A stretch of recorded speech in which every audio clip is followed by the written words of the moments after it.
اور ان کو جو ذہنی طور پہ ٹارچر پہنچتا وہ تو ایک الگ بات، لیکن ان کی اپنی جو شخصیتیں بنتی ہیں جی، وہ اس سے مبرہ نہیں ہوتی، ان کی اپنی جو اقدار بنتی ہیں. اقدار بنتی ہیں جو انہوں نے دیکھا ہے، جو انہوں نے سہا ہے اور جو انہوں نے برداشت کیا ہے۔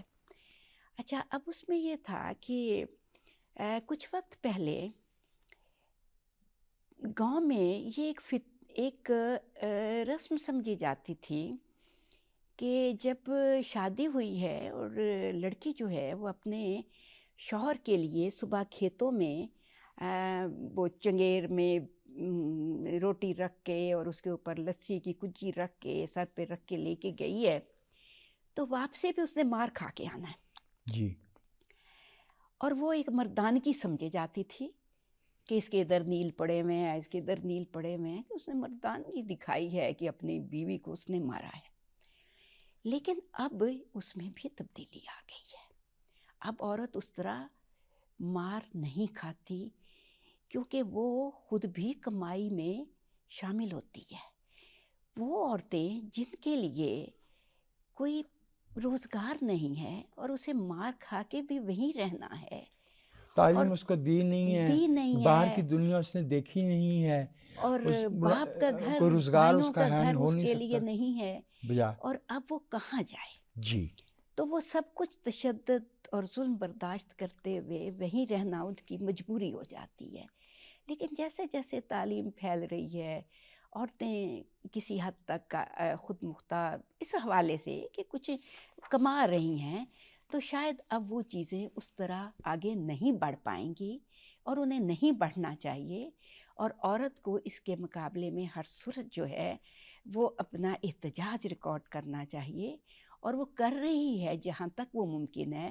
مکمل تو ابھی ختم نہیں ہوا، لیکن اس لعنت سے چھٹکارا میں امید رکھتی ہوں کہ کچھ عرصے میں ہو جائے گا۔ جی ہاں، لیکن وقت لگے گا. وقت اور لگے گا۔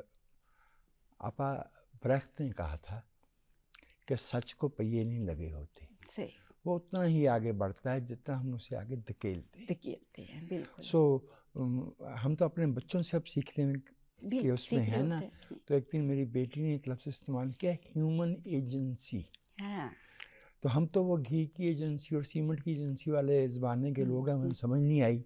تھوڑا سا غور کرنے سے مجھے پتہ چل گیا کہ وہ یہ کہہ رہی تھی کہ یہ جو ہم شعوری طور پہ معاشرے کو کوئی خاص دھارا، کوئی خاص راستہ دکھاتے ہیں، تو وہ بات کرنی ہوگی اس پہ، اور اس پہ تسلسل سے بات کرنی ہوگی، تاکہ جیسے آپ نے بجا طور پہ فرمایا اس لعنت سے چھٹکارے کے لیے وہ معاشرہ انسانی معاشرہ نہیں ہے جس میں تشدد کسی بھی شکل میں ہو، قابل قبول ہو، وہ بیوی ہو یا بچے ہوں، اولاد ہو، میں شہری ہو، ہاں شہری ہو، دیہاتی ہو۔ میں کسی زمانے میں کہا کرتی تھی کہ ہر ایک معمولی سی بھی ملازمت آپ کسی کو دیتے ہیں نا تو اس سے پوچھتے ہیں کوئی تجربہ ہے، جی، اور اس کی ٹریننگ دی جاتی ہے. جی، لیکن ماں باپ، شوہر بیوی بنا دیے جاتے ہیں، کوئی ٹریننگ نہیں، کوئی تجربہ اس کے لیے نہیں ہے. بچے جو ہیں ان کو کس طرح آپ نے کس ماحول میں رکھنا ہے، کس طرح اس کو دیکھنا ہے کہ یہ انسان ہے جو کہ بہت بچپن سے آپ انہیں بنا بھی رہے ہیں، بگاڑ بھی رہے ہیں، اچھا بنا رہے ہیں، برا بنا رہے ہیں. تو آپ نے جیسے ابھی کہا کہ مکالمے کا رستہ کھلا رہنا چاہیے، ورنہ معاشرے میں جو ہے وہ انجماد آ جائے گا، اور جو کہ کسی بھی سوسائٹی کے لیے جو ہے وہ ظاہر قاتل ہے. وہ تو صرف ایک ختم ہی نہیں بہتا ہوگی، ہوا وہ پانی جو ہے اس میں نئے دھارے ملتے چلے جانے چاہیے. ہمارے پنجابی کے ایک بہت پیارے شاعر ہیں نجم حسین سید. جی جی جی، تو مجھے ترجمہ کرنا ہوگا چونکہ یہ پاکستان میں سب جگہ تو پنجابی نہیں سمجھی جاتی. جی جی، وہ کہتے ہیں سوہے ساوے نکلن تائیوں ہنڈ گئے جد لاگے رنگ ملائیے. یہ تازہ سبز پتے تبھی نکلیں گے جب ہم پچھلے برس کے زرد ہوئے بیکار ہوئے پتے گرائیں گرا گے، دیں گے، بالکل. پھر ہم نئے پتوں ہاں. کا جشن منائیں گے. پھر بہار آئے گی جب خزاں گزر جائے گی. پولیں پیریں آندیاں اگے، دم دم تیل چبائیے رنگ منائیے. واہ. جو آہستہ آہستہ قدم رکھتا ہوا، یہ جو ہمارا مستقبل، یہ جو ہمارے بچے، ہماری آئندہ نسلیں آ رہی ہیں، ان کے آگے ہم جو ہے یہ پنجابی میں اپنے دیکھنے والوں کی سہولت کے لیے عرض کروں کہ یہ جو تیل گرانا ہے یہ اچھا شگون ہوتا ہے. ہاں ہاں.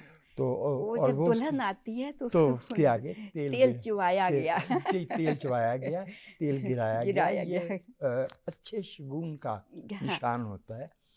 تو آپا، آپ سے تو ابھی ادب پہ بات ہونا ہے، ابھی تو تعلیم پہ بات ہونا ہے، لیکن یہ موضوع اتنا اہم تھا کہ ہم نے اس پہ چاہا کہ ذرا بات جو ہے. ادب بھی تو سوسائٹی کا نباز ہے نا. وہ ہے جی، وہ بالکل، وہ اس کو کٹا ہوا تھوڑی ہے، وہ کوئی خلا سے تھوڑی آتا ہے. بالکل بجا فرمایا. لیکن آپا، وقت کی تحدیدات ہوتی ہیں. ہماری آپ سے گفتگو آئندہ ہفتے اسی وقت میں دوبارہ سے ہوگی. اس وقت میں پاکستان ٹیلی ویژن کے بہاف پہ صدرنگ کی ہماری ٹیم، ہماری پروڈیوسر اقصیٰ تصور صاحبہ اور یہ نیاز مند، یہ آپ کے بےحد شکر گزار ہیں. اس سادہ زبان میں آپ نے ہمیں ایسی روشنی، تعلیم اور رہنمائی دی. آپ کے شکر گزار ہیں. بہت شکریہ آپ کا، آپ نے مجھے اس پروگرام میں شامل کیا. بہت بہت شکریہ. پاکستان ٹیلی ویژن کے پروگرام صدرنگ میں یہ ہماری پہلی نشست تھی اردو کی صفحے اول کی ناول نگار، افسانہ نگار، نقاد اور ماہر تعلیم پروفیسر ڈاکٹر طاہرہ اقبال صاحبہ سے. پروفیسر صاحبہ سے ہمارا مکالمہ آئندہ ہفتے بھی جاری رہے گا. اس وقت ہمارا وقت ختم ہو رہا ہے. وجاہت مسعود کو صدرنگ سے اجازت دیجیے.